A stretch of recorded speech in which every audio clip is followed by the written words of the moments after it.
I'm here with Mike Devonshire, who is the chair of the Tomato Park Trust Board. Kia ora, Mike, and thanks for joining me. Kia ora. Now, Mike, tell us, what is the Tomato Park Trust Board? And Well, what the is trust the board. trust? The trust, I mean, what is the trust? Yeah.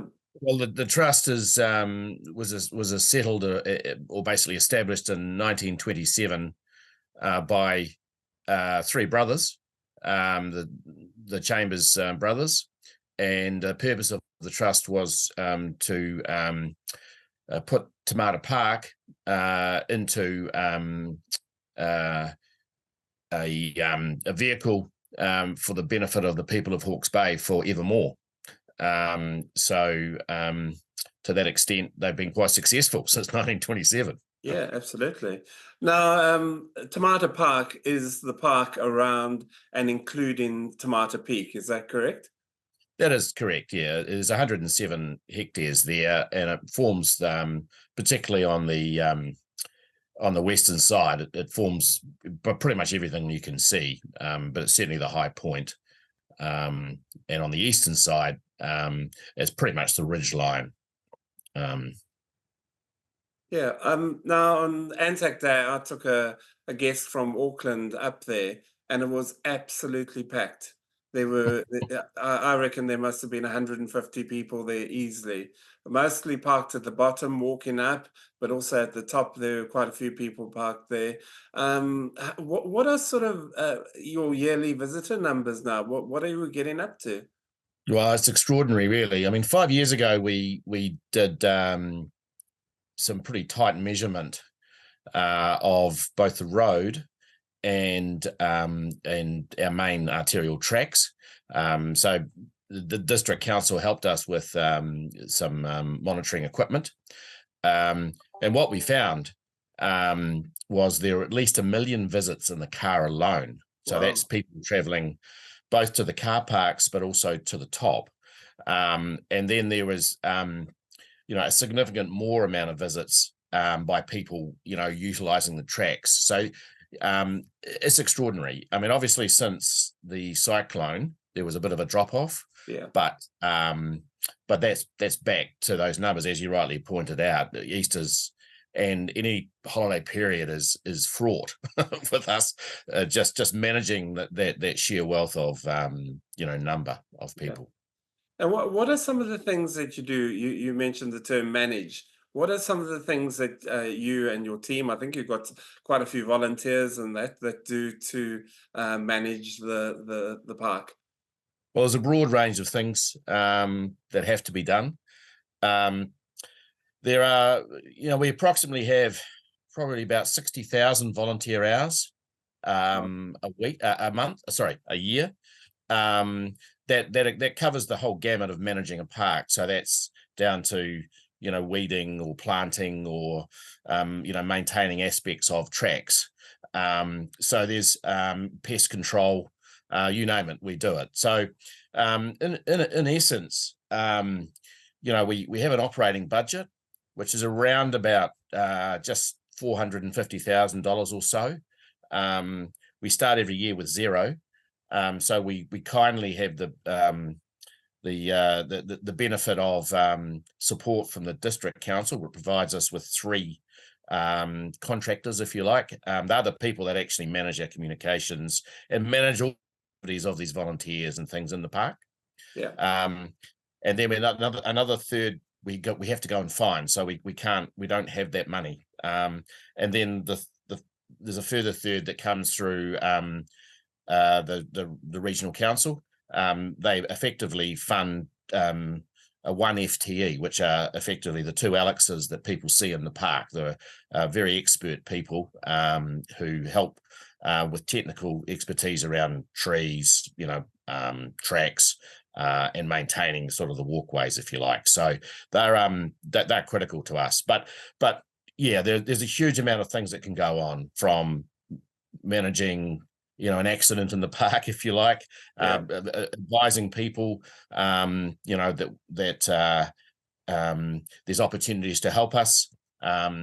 And of course, we also have a strong educational side that we provide for schools. So there's at least 8 schools that utilise about 500 students that come in annually on programs. So they're actually in there helping, learn about the whenua and mind the whenua, planting trees and plants and things like that. So again, our volunteers and assist with that. So there's a myriad of things going on, Andrew. Yeah. Now, the Hawke's Bay Regional Council is in the process of formulating its long-term plan, and it's as far as you're concerned, it's not all happy reading because one of the proposals is actually to cut funding to the park trust. Tell us a bit more about that. How much money are you standing to lose, and what is the current status on that?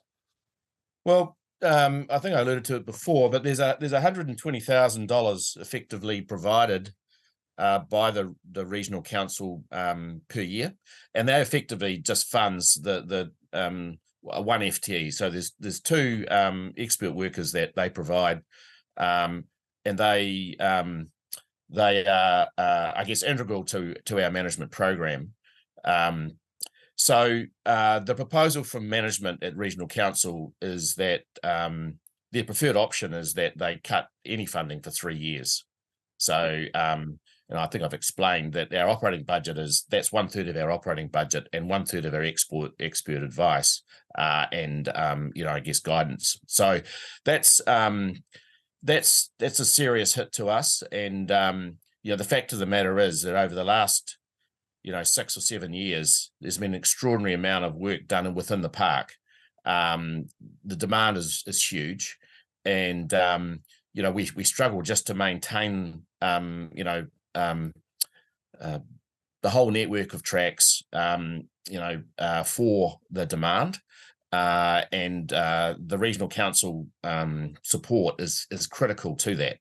So we fear that, we will in fact suffer, in a negative way. So more particularly, we feel that there'll be significant health and safety issues that will start to emerge around track maintenance and things like that. So we're very deeply concerned. I must say that we have I have no worries or concerns about justifying our funding. I believe that the regional council is doing the right thing about going and challenging their expenditure. Yeah. And I do hope that they challenge everything in a systematic way. Yeah. But we feel that this is a very retrograde step, both for the park and for the wider community. Because you've used the term blindsided, that it blindsided you because you were actually hoping for a bit of increase in funding, and they came around and they put this proposal to you. Well, we've always maintained that 2 FTEs is necessary given the level of demand. We certainly were very surprised that the management recommendation was to cut funding. We'd had no indication of that, and we have a very good relationship with the regional council. So I don't want to put that in any way in a negative light. Yeah. They are very supportive in their own way. But this was a complete shock to us. So. Yeah. Have you had any discussions with Hinawa Ormsby, the chair of the regional council, or with Dr. Nick Pete since this? No, we haven't had the opportunity to do that at this stage. We have spoken to a few of the councillors. I mean, they're generally pretty supportive. So, yeah, we haven't got to that point yet, Andrew. Yeah, because you're not the only one facing cutbacks. I mean, you must also be concerned that Hawke's Bay Tourism is looking like they could have a change to their funding and possibly even not get funding. And that's sort of linked to you, isn't it? Well, I mean, we're obviously a significant tourism destination, but we don't benefit in any way from those in a financial way or whatever. Yeah. But that's okay. That's part of our raison d'etre. We're there for our trust deed states that we're there for the benefit of the people of Hawke's Bay to enjoy what is there, both from an educational, scientific, recreational point of view. So we're happy to provide that. Look, I feel sorry for everyone that's under pressure.